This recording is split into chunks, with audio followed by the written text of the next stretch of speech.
Bonjour, bienvenue au séminaire du Centre d'Alembert, dont le thème de cette année porte sur ce qu'apportent les sciences participatives au domaine de la recherche, aux pratiques de la recherche. Et aujourd'hui, la séance est dédiée au patrimoine, à ce que les sciences participatives apportent dans le domaine du patrimoine culturel.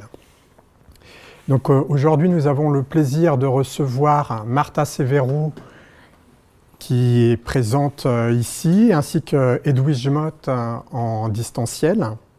Donc il y aura ces deux interventions, chacune va durer 30 minutes. Et suite à ces deux présentations, on pourra débattre, poser des questions avec les deux intervenantes en même temps. Donc aujourd'hui, il s'agit à la fois d'interroger l'effet des sciences participatives sur la connaissance du patrimoine, mais aussi de questionner l'effet des sciences participatives et l'effet de la mise en technologie sur les sciences participatives. Alors par mise en technologie, c'est notamment l'effet des outils numériques, des plateformes sur la recherche, sur la production de connaissances. La mise en technologie des sciences participatives, c'est à la fois une publicité sur les différentes initiatives de recherche et les différentes initiatives culturelles, et puis c'est la possibilité nouvelle de contribuer à distance au domaine culturel, à la production de connaissances. Donc la première intervention est donnée par Marta Severo, que nous avons le plaisir d'accueillir aujourd'hui, qui est professeure en sciences de l'information et de la communication à l'Université Paris-Nanterre. Donc je vous donne tout de suite la parole. Alors la question, voilà, ça peut être intéressant de débattre un peu sur qu'est-ce que c'est une plateforme culturelle participative. Là, une plateforme numérique culturelle participative, en effet, on peut donner une réponse très différente à cette question. Voilà.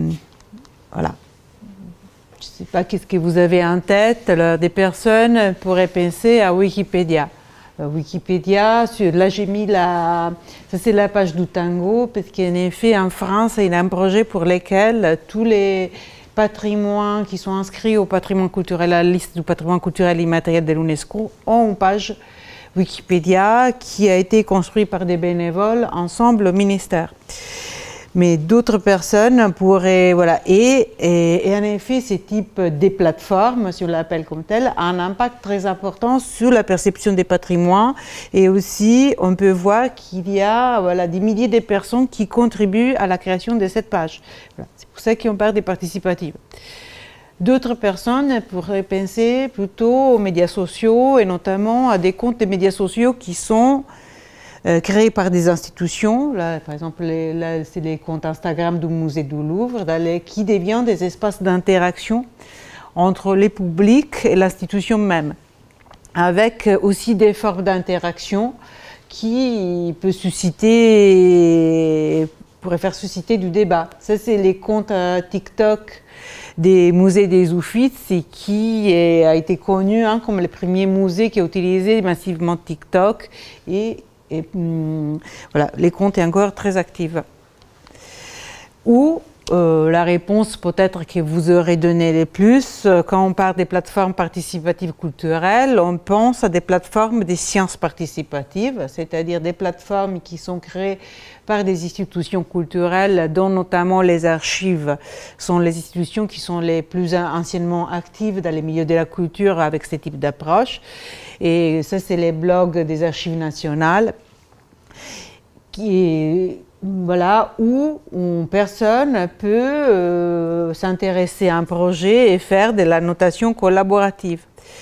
Ou sinon, on peut faire de la retranscription. Ça, c'est un exemple d'un projet de la mairie de Saint-Brieuc qui s'appuie sur Zoniverse, qui peut-être ça a été déjà mentionné dans la précédente séance. Zoniverse, c'est la plateforme numérique qui est la plus utilisée au monde pour faire des sciences participatives, qui a la particularité d'être utilisée par tout type de projets, des physiciens, beaucoup de projets en astronomie et aussi beaucoup de projets en littérature, histoire, etc. Et d'un projet ANR ça a terminé l'année dernière, j'ai pu conduire une étude et construire un observatoire qui répertorie 130 plateformes participatives culturelles. D'ailleurs, vous voyez que j'utilise le terme contributif, sur lequel je reviendrai tout à l'heure, qui est un choix politique par rapport aux sciences participatives. L'observatoire est accessible et aussi a été publié dans un ouvrage récemment qui s'appelle Culture en partage. Alors, sur lesquels je voudrais attirer votre attention, c'est que dans cette variété de dispositifs, l'état de l'art, la recherche jusqu'à maintenant, s'est divisée dans deux gros groupes qui ne communiquent pas. En effet, on a deux types d'approches que vous pouvez avoir aux sciences humaines et sociales, aux plateformes contributives culturelles. D'un côté, on a toutes les études vers les plateformes qu'on appelle amateurs. Ce sont des études qui sont enracinées dans la recherche sur la culture participative, c'est-à-dire une recherche qui se développe bien avant les numériques, dans les années 60-70, autour des fanzines, des fanfictions. Ça veut dire toute la production autour des Star Wars, plutôt qu'ensuite Harry Potter, etc. L'idée que les médias deviennent une possibilité qui permet un outil qui permet à tout le monde de s'exprimer, et on construit un nouveau objet culturel à partir d'objets culturels de départ qui est de la culture avec la C majuscule. Voilà, on a un objet culturel qui devient participatif. Dans ces types de littérature, les sciences participatives n'ont pas de place. Voilà, on n'a pas une approche pour construire de la science, on ne se pose pas des problèmes de protocole, etc. Et alors, beaucoup plus récemment, on a la littérature autour des plateformes institutionnelles qui trouve son origine dans la littérature sur les sciences participatives, qui vient surtout des sciences dures, dans lesquelles les sciences humaines arrivent plus tardivement. Et ce qui se passe, c'est que d'un côté, quand on étudie les plateformes, les chercheurs qui s'intéressent aux plateformes en tant que plateforme amateur, ils s'intéressent à l'individu qui exprime sa passion, qui est expert, qui rentre dans des dynamiques aussi des gamifications, des compétitions avec les autres, et qui les fait pour sa passion et sa compétence, pour s'exprimer. Voilà, je mets toujours cette couverture du Time. Vous savez que chaque année, les Time dédient un numéro au personnage de l'année. On a la couverture de Barack Obama qui est très connue, voilà, peut-être que vous avez l'image en tête. Et en 2004, les journaux ont fait le choix de dédier la couverture à You, parce que c'est l'année du Web 2.0 et de la centralité de l'individu qui peut exprimer sa passion et ses compétences à travers Internet. Et de l'autre côté, les cadres théoriques complètement différents, c'est les collectifs qui construisent la connaissance à travers les interactions des citoyens, et la connaissance, ce n'est pas l'expression individuelle, mais c'est notamment des données standardisées. Et ce qui, pour moi, sur les points sur lesquels il faut vraiment s'interroger, que cette division dans l'état de l'art porte parfois, souvent d'ailleurs, à une vision de ces plateformes comme opposées qui tendent à voir les plateformes amateurs qui aujourd'hui sont notamment des plateformes commerciales, comme ça peut être les plateformes Goodreads qui est créée par Amazon, en France, Sans Critique, Babelio, plus d'autres, j'ai mis Généanet parce que c'est un gros méchant, tout ce qu'il y a la généalogie sur lesquelles aujourd'hui je vais parler du cas des généalogistes. En effet, on tend à voir les plateformes amateurs comme des plateformes méchantes, coûte, c'est-à-dire qui sont aujourd'hui portés par des objectifs commerciaux dans lesquels on ne produit pas vraiment de la connaissance, mais sont juste des espaces d'interaction qui répondent aux besoins, à des objectifs, des profits des acteurs qui mettent à disposition la plateforme. De l'autre côté, on tend à idéaliser les plateformes institutionnelles, les considérer comme les gentils qui produisent de la connaissance, qui alors font participer les citoyens pour, dans le cadre du bien commun, voilà, d'une vision plus élevée et voilà, de la connaissance. Et alors, j'aimerais bien mettre en discussion cette opposition aujourd'hui. Et voilà, là j'ai fait quand même une petite parenthèse, à savoir par rapport aussi à l'intitulé, voilà, et votre thématique spécifique.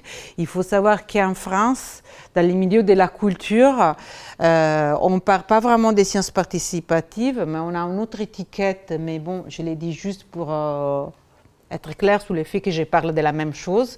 En France, le ministère de la Culture a créé l'étiquette recherche culturelle participative. Alors, c'est une étiquette créée par la politique, c'est-à-dire si vous faites des recherches dans la littérature ou même dans la littérature grise avant les 2017, ces termes n'existent pas. Les termes apparaissent pour la première fois dans la stratégie de la recherche du ministère de la Culture en 2017, qui pose dans les objectifs et les mesures l'objectif de créer des approches participatives dans les champs de la culture. Et voilà, dans les moyens, les faits, voilà, il y a l'expression pour la première fois, sciences participatives et recherche culturelle. Aujourd'hui, c'est une étiquette qui est consolidée. Hein. Bon, en effet, ça correspond à cette définition générale des sciences participatives, qui est la définition qui est adoptée en France, que vous avez sûrement déjà vue voilà, dans la première séance. Et alors, bon, ça c'est vraiment juste une parenthèse, juste pour dire, dans mon propos aujourd'hui, parler des recherches culturelles participatives et sciences participatives, pour moi, sont des synonymes. Mais quand on est en face de cette étiquette, du point de vue des plateformes, et sachant que pour moi, dans la pratique, dans les terrains, c'est vraiment difficile de retrouver cette démarcation, cette frontière entre les deux. Entre les deux types, en effet, je me suis interrogée finalement qui sont les non-scientifiques professionnels, quelles sont leurs motivations. En effet, je propose de reprendre cette interrogation de la différence entre plateforme amateur et plateforme institutionnelle, prenons les points de vue du participant et m'interrogeant sur le fait, est-ce que les participants ont une motivation différente si il est sur une plateforme amateur ou s'il est sur une plateforme institutionnelle, et qu'est-ce qu'on sait aujourd'hui des participants des sciences participatives. Bon. Et ce que je chercherai à montrer rapidement, c'est qu'en effet, ces espaces, bon, j'ai mis cette image parce que je trouve plutôt clair, ces espaces numériques sont très proches. Et en effet, les utilisateurs qui s'intéressent aux sciences participatives, ou en général au fait de produire de la connaissance d'une manière collaborative, ils tendent à se déplacer facilement d'un espace à l'autre, qu'il soit commercial, ou associatives ou institutionnelles, ils vont construire leur trajectoire personnelle qui devient indépendant à certains moments des objectifs de la personne, de l'acteur qui a créé la plateforme. Voilà, ça c'est un peu du spoiler de la conclusion. Et voilà, pour arriver là, je vais vous proposer un résumé pour moi, quelles sont les 5 raisons principales aujourd'hui pour lesquels les participants participent dans des projets numériques participatifs, alors pas seulement selon l'étiquette. J'ai fait abstraction des différents cadres théoriques et j'identifie 5 motivations principales qui sont plutôt, je vais vous les décrire dans un cadre diachronique. En effet, c'est vraiment l'évolution de l'état de l'art qui retrace ces 5 possibilités. Comme je l'ai dit, alors très rapidement, la première raison qu'on identifie, une personne participe à la connaissance, c'est la figure de l'amateur, bon, que vous connaissez très bien, qui existe depuis des siècles, qui veut exprimer son goût, sa passion, avec une vision même élitaire, et qui aujourd'hui, voilà, devient, on passe de l'amateur au professionnel selon si la personne est rémunérée ou pas, pour le faire très simple. Mais derrière, la première raison de la participation, c'est la participation pour moi, une participation individuelle pour exprimer ma passion, pour construire de la sociabilité qui répond à mes intérêts personnels. Et pour construire alors mon identité numérique par rapport aux autres, mais toujours centré sur mon ego. La deuxième raison, voilà, et ça correspond à la première étiquette des plateformes. La deuxième raison, voilà, qui émerge dans le deuxième temps, c'est celle qu'on retrouve dans les plateformes, quand on est dans les cadres des plateformes des sciences participatives, évidemment, on ne met pas en avant les motivations individuelles. En général, quand on étudie, on construit une plateforme, on pense qu'on la construit pour permettre aux personnes de contribuer au bien commun. Voilà, là, on a un mouvement, voilà, toutes les plateformes du musée d'histoire naturelle, et j'ai mis Transcribet. Transcribet est la première plateforme la plus importante historiquement dans les champs de la culture, hein, les projets les plus anciens des sciences participatives dans les sciences de la culture. Et je ne me suis pas préparée. Est-ce que je peux passer une vidéo? Ça marchera? Oui. J'aurais dû les tester avant. C'est pas grave, hein, si ça passe pas. Ouais, j'imaginais, c'est pas grave. Et par contre, là, je dois revenir sur mon diaporama. Voilà, ça c'était simple. Bon, si vous regardez une vidéo, ça c'est une vidéo des présentations du musée d'histoire naturelle.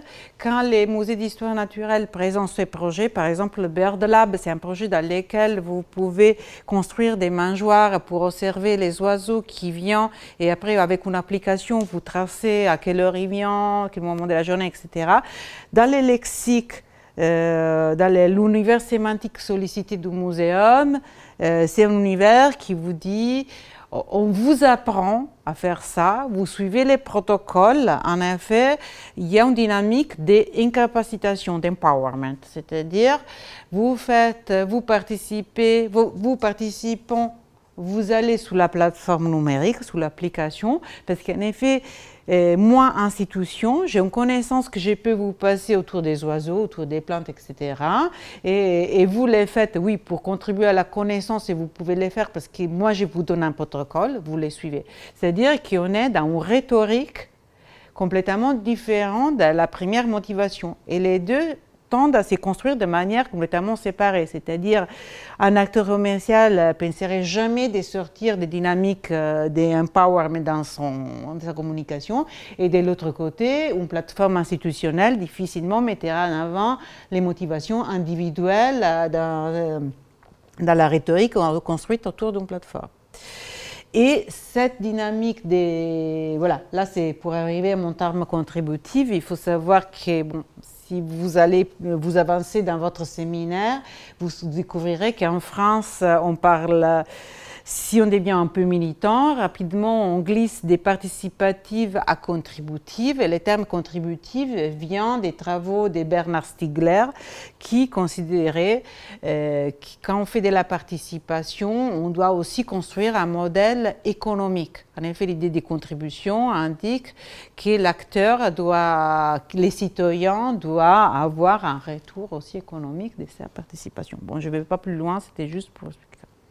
Alors, ça, c'est l'état de l'art classique. Aujourd'hui, ça a évolué parce qu'on a différentes motivations. En effet, on a un état de l'art qui devient de plus en plus pessimiste. Je dirais comme ça. Les chercheurs, quand ils étudient les plateformes numériques, et même dans votre vécu, on tend à avoir une vision de plus en plus qu'on est manipulé, exploité, surveillé, etc. Et il y a différents degrés qu'on peut identifier qui justifient notre participation. Alors, la troisième motivation, c'est ce que j'appelle de la réciprocité, des données numériques, c'est-à-dire c'est la reprise des théories de Marcel Mauss. Et c'est l'idée qu'en effet, on contribue dans une plateforme numérique, on contribue dans les sciences participatives, c'est parce qu'on attend quelque chose en échange. Alors, l'exemple classique, c'est sur les médias sociaux qu'on contribue parce qu'on s'attend que les autres nous donnent un like, voilà, en reconnaissance de quelques types, mais on peut les retrouver aussi dans des plateformes des sciences participatives où de plus en plus, on donne la possibilité de montrer sa compétence. Il y a des classements, des qui fait plus des fiches ou des choses comme ça. Voilà. C'est-à-dire qu'on est dans une dynamique d'échange, on n'est plus dans une vision désintéressée. Voilà, mais un échange qui n'est pas spécialement, c'est un choix, ce n'est pas la plateforme qui choisit pour nous. Aujourd'hui, cette vision est considérée, que moi je porte à titre personnel, est vue encore comme trop optimiste et on tend à voir plutôt une autre vision, celle qui s'appelle de la servitude volontaire. Voilà, la servitude volontaire, c'est une étiquette qui vient de la Boétie, hein, ce n'est pas créé avec les nouvelles technologies, mais exprime d'une manière plutôt claire notre rapport aujourd'hui à la technologie, aux plateformes numériques. Quand je suis en cours avec mes étudiants, je fais toujours le même exemple. Je leur dis, bon, faisons le cas que demain, il y a partiel. Vous avez cours avec moi à 8h30, il y a les partiels. C'est vendredi, vous sortez de la maison, vous avez oublié les téléphones. Là, vous devez choisir où vous allez faire les partiels, où vous allez chercher les téléphones chez vous pour pouvoir sortir avec vos copains le soir. Et en général, il y a une personne qui n'a pas le courage de déclarer qu'il rentre à la maison à chercher son téléphone. Tous les autres sont très honnêtes dans déclarer leur rapport de servitude volontaire par rapport à la technologie. Et c'est la même dynamique qu'on a derrière quand on accepte les conditions d'usage de Google, parce que si on n'accepte pas les conditions d'usage, on ne peut pas accéder au service Google, plutôt que d'autres services de surveillance de différents types. Et alors, voilà, l'idée c'est pourquoi aujourd'hui on participe dans différentes plateformes participatives, c'est aussi parce qu'on est dans une dynamique qu'on ne se pose même pas les choix, voilà. C'est-à-dire on y participe parce qu'on veut accéder à certains services, parce qu'on est dans une dynamique collective voilà, de surveillance, parce que c'est les systèmes qui nous font participer. Et ça, ce n'est pas seulement pour les plateformes commerciales. Voilà, je vous propose de les lire en diagonale par rapport aux deux dispositifs. Voilà, l'exemple des cookies, c'est l'exemple classique, etc.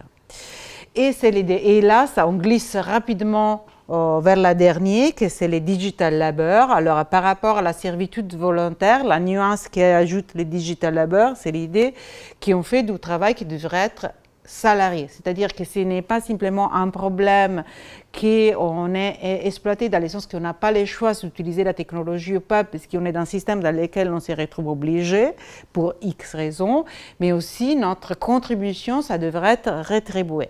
Alors les digital labor, l'exemple classique, c'est les Mechanical Turk. Les Mechanical Turk, c'est une application qui est sur Amazon, que d'ailleurs les étudiants ils utilisent aujourd'hui. Vous pouvez dire j'ai 2 heures de mon temps et vous faites des tâches hyper basiques et vous êtes très mal payé, ou c'est aussi le cas de tout ce qui est de la modération des médias sociaux, les personnes qui gèrent la censure sur Facebook plutôt que d'autres, et ça arrive à d'autres espaces comme Deliveroo, etc. Et les noms, ce qui est très intéressant, les Mechanical Turk, c'était cet outil-là à la base, voilà. C'est-à-dire c'était un meuble dans lequel ça semblait que la personne jouait à échecs toute seule, mais en effet, il y avait une personne cachée dans les meubles, et c'est un exemple du travail caché. Alors, pour revenir à ma question et un peu aller vers la conclusion, en fait, je pense que c'est ce que je cherche à montrer, que si on rentre par les motivations des participants, on peut voir que les motivations ne sont pas simples. Ce n'est pas aussi simple de dire qu'on va sur une plateforme institutionnelle parce qu'on est motivé par les biens communs, et on est sur une plateforme commerciale parce qu'on est motivé par nos intérêts individuels.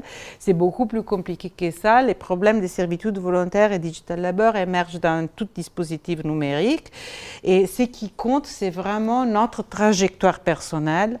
Et pour les montrer, les généalogistes, j'ai fait un terrain voilà, sur les généalogistes, ça a duré beaucoup d'années, c'est un exemple excellent, Parce que alors, qui sont les généalogistes? Les généalogistes sont des personnes qui, à la base, sont intéressées par leur histoire individuelle. Ils veulent retrouver leur arrière-grand-père, arrière-grand-père. Et à partir de là, et à travers notamment cet outil qui est l'arbre généalogique, qui est l'outil le plus utilisé par les généalogistes, ils peuvent élargir ils peuvent s'intéresser à toutes les personnes d'un déterminé village, d'une phase historique, etc. Voilà. Et ils vont vers une connaissance plus globale. Et pour réaliser leurs tâches, qu'est-ce qu'ils font? Ils vont sur des plateformes de sciences participatives, ils vont sur la plateforme des archives, ils vont annoter, voilà, ils font ce qui est prévu par des plateformes institutionnelles, ils vont aussi en archives et ils vont numériser des documents, à faire un travail qui devrait être rétribué et qui n'est pas rétribué. Ils vont aussi les week-ends dans des cimetières et utilisent leurs médias sociaux pour diffuser des photos. Et ils vont sur différentes plateformes, des wikis associatives, des plateformes commerciales, voilà, les plateformes institutionnelles, ils ont leur trajectoire personnelle. Enfin. Et ils se déplacent pour différentes motivations, ils contribuent dans différents espaces. Et voilà, je m'arrête là. Et en effet, cet exemple-là, bon, même si je l'évoque très rapidement, montre clairement que quand on travaille sur les sciences participatives, on doit porter beaucoup plus d'attention sur les motivations des personnes qui viennent dans notre espace numérique plutôt que sur nos objectifs de la plateforme en soi, parce que sinon, on risque de passer à côté de ce qui se passe vraiment dans l'espace numérique. Voilà, je pense que je vais m'arrêter là, ma demi-heure est terminée.